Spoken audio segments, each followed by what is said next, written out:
Baik, halo, selamat pagi, selamat hari Minggu. Baik, di sini saya akan mewawancarai kakak saya atau senior saya di asrama kami.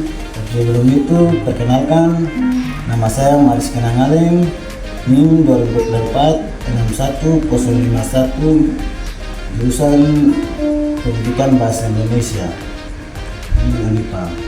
Baik, di sini saya akan mewawancara atau diskusi bersama kakak saya, kakak Om Kabar.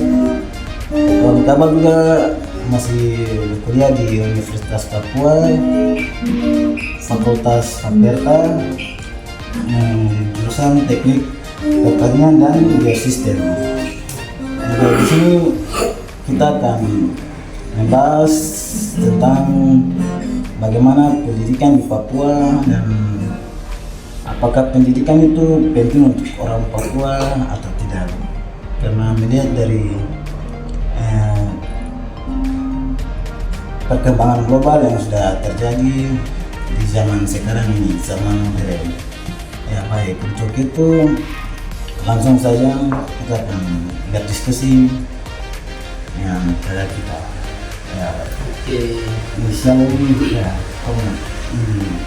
di sini saya terdapat punya tanggapan tentang apakah di Papua sini orang Papua perlu pendidikan atau tidak.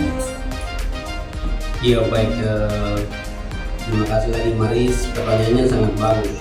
Memang kita harus berdiskusi banyak terkait dengan pendidikan di Papua, karena Papua itu perlu ditingkatkan bagian pendidikan.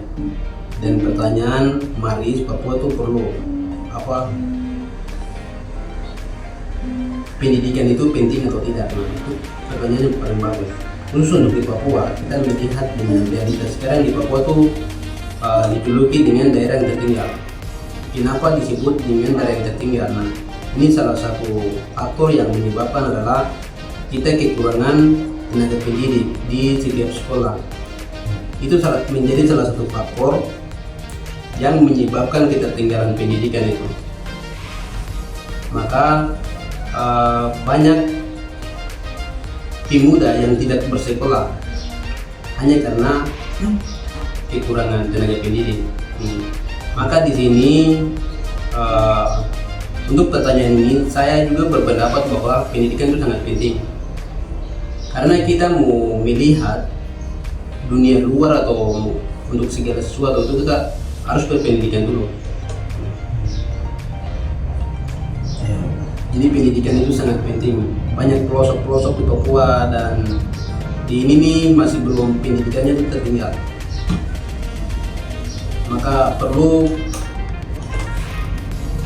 harus ada guru-guru untuk pergi ke setiap pelosok, setiap daerah pencil. Seperti kita di bagian pegunungan itu banyak daerah yang dulunya tidak aktif, dan kita langsung diberikan jasa pergi ke kota sekolah, dan banyak pertanyaan yang muncul bahwa pelajaran SD kan pernah dapatkan tidak. Nah, itu juga menjadi kebingungan karena kita tidak pernah mendapatkan pelajaran dasar seperti itu.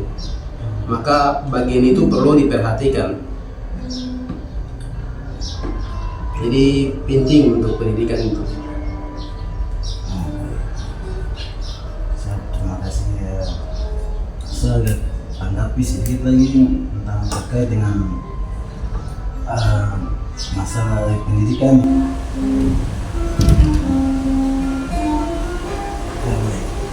Kita sudah mendengar bagaimana senior saya menjelaskan hampir 10 bab, terlalu banyak, dan sudah membuka wawasan khusus untuk kita di Papua.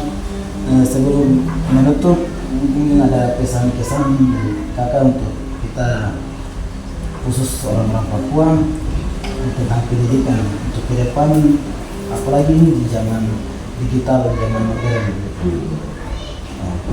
Oke, terakhir dari saya itu saya dikutip dari salah satu pemimpin Afrika yang bernama Nelson Mandela. Dia pernah mengatakan bahwa leader today, student today dan leader tomorrow. Jadi belajar hari ini untuk menjadi pemimpin besok. Jadi bagi generasi Papua yang ada di mana-mana, kita harus belajar hari ini untuk menjadi pemimpin besok. Jadi untuk semuanya, mahasiswa dan siswa, jangan lupa untuk belajar, baca buku, dan juga mengikuti tutorial-tutorial yang beredukatif bagi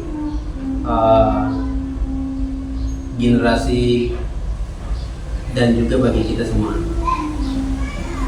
Ya, jadi kita jangan terpaku pada sesuatu yang membuat kita punya otak itu tumpul. Tapi kita harus bagaimana belajar melihat dengan situasi Papua yang dijuluki daerah pendidikan tertinggal di Indonesia. Jadi semangat untuk kita semua belajar dan belajar. Itu belajar dan belajar. Nah, itu kita sudah melihat pesan dari kita ke kawan kabar, dan kesimpulannya harus giat belajar dan terus belajar untuk mendapatkan hasil atau menjadi pemimpin.